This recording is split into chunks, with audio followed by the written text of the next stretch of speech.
Pinocchio. One night, the evening stars shone down on a tiny village. Only one house still had a light burning, and that was the workshop of Geppetto, the kindly old woodcarver. He was busy carving a little puppet.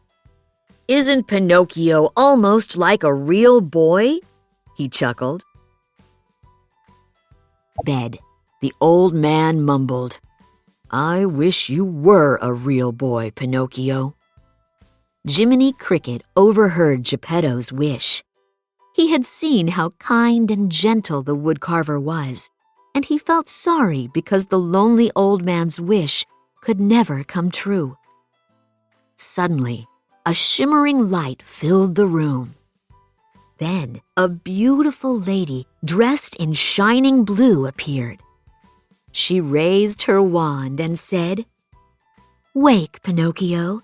Skip and run. Good Geppetto needs a son."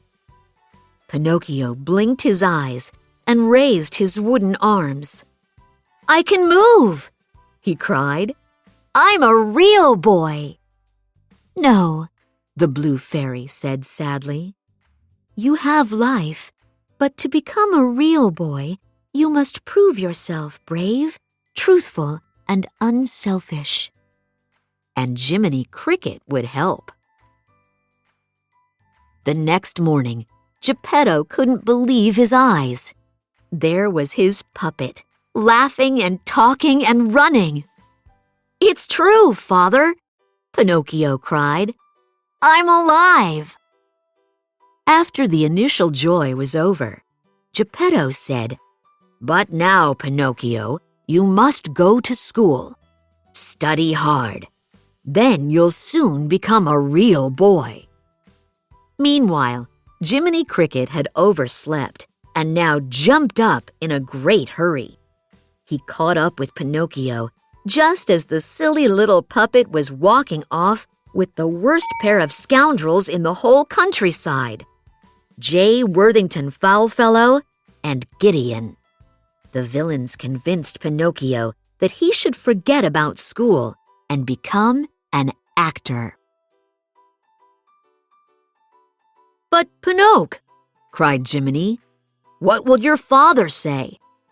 Pinocchio said, "Father will be proud of me." Soon they came to a marionette theater. When its owner, Stromboli, saw Pinocchio, his small, evil eyes glistened.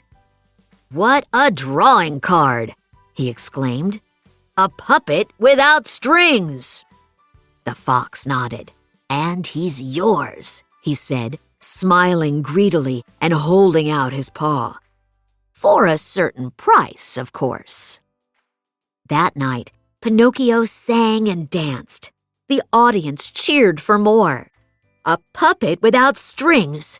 It was a miracle!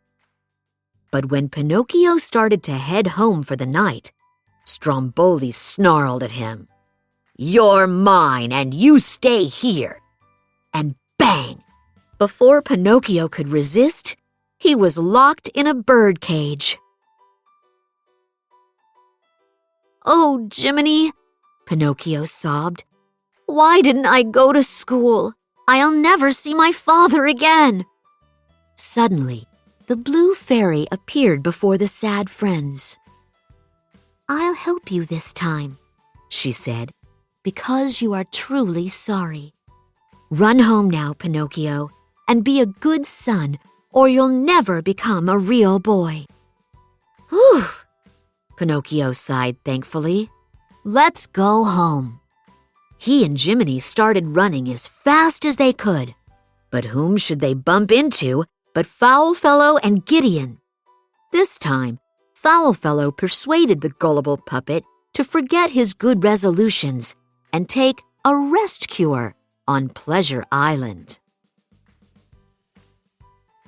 "You promised to go right home," Jiminy cried. "But Foulfellow says I need a rest after my terrible experience." They came to a coach bound for Pleasure Island.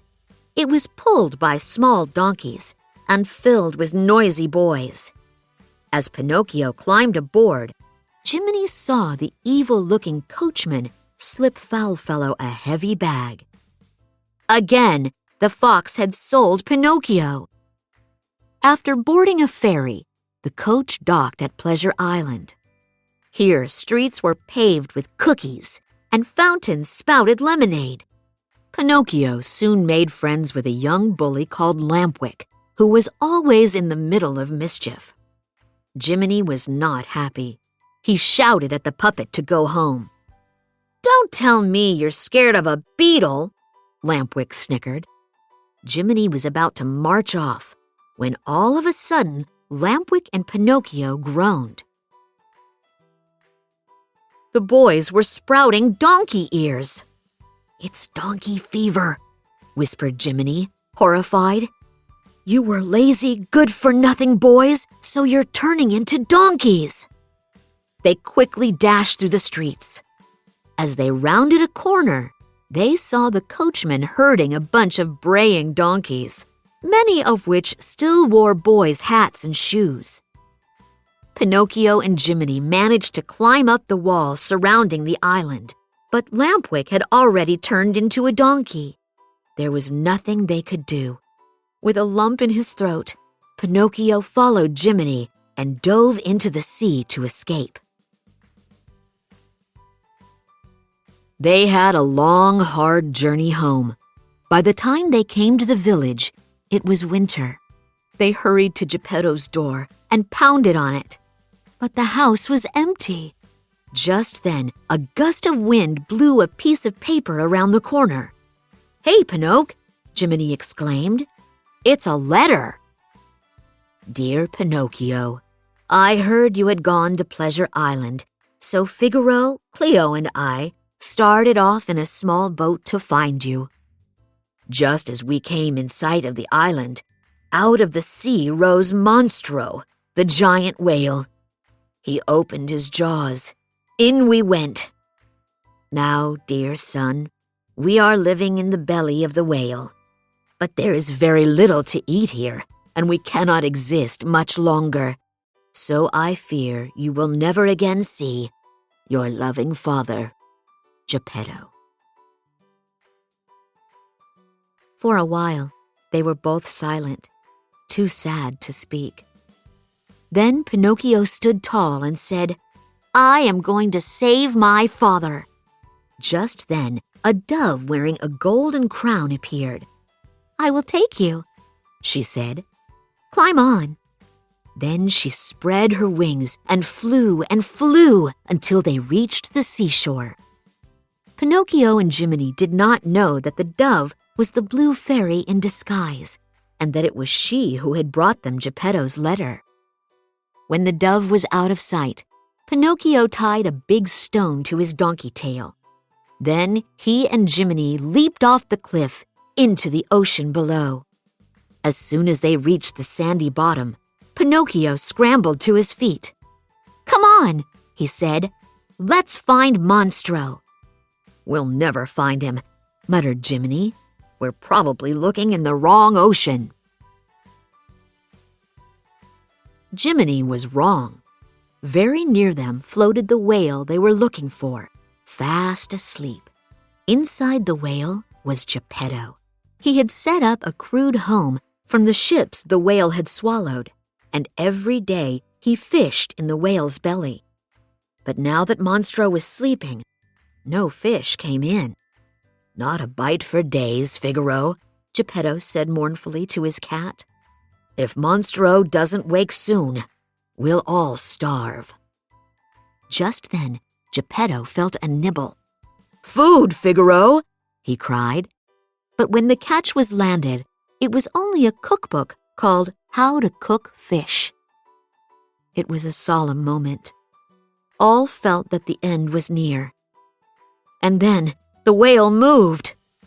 Monstro gave an upward lunge, and through his jaws rushed a wall of water. With it came fish, a whole school of tuna. Pinocchio saw Monstro coming at him. He held onto a fish and was eaten too. Geppetto was pulling fish after fish out of the water. He was so busy, he almost didn't notice Pinocchio getting pulled on board. "Oh, my own dear son," he exclaimed. "Is it really you?" They were thrilled to see each other again. Now, if they could only get out of the whale. Pinocchio had a plan. The puppet set fire to a pile of crates. As the fire began to smoke, they jumped onto a raft. Soon, the whale gave a monstrous sneeze. Out went the raft, past those crunching jaws, into the open sea. But they were not yet free. The angry whale plunged after them and splintered their frail craft. Geppetto was sinking. "My son, save yourself!" he cried. But the brave puppet kept him afloat as giant waves swept them toward the shore. Geppetto lay on the beach, gratitude filling his heart. And then he saw Pinocchio lying beside him, still, cold, and pale. The old man was heartbroken. Geppetto gathered poor Pinocchio into his arms and headed home. Then he prayed. Suddenly, a ray of starlight appeared. A soft voice said, "And someday, when you have proven yourself brave, truthful, and unselfish, you will be a real boy." Pinocchio sat up. He looked at himself and felt his arms and legs. Then he knew. "Father, look at me!" he cried joyfully. The blue fairy's promise had come true. Pinocchio was a real live boy.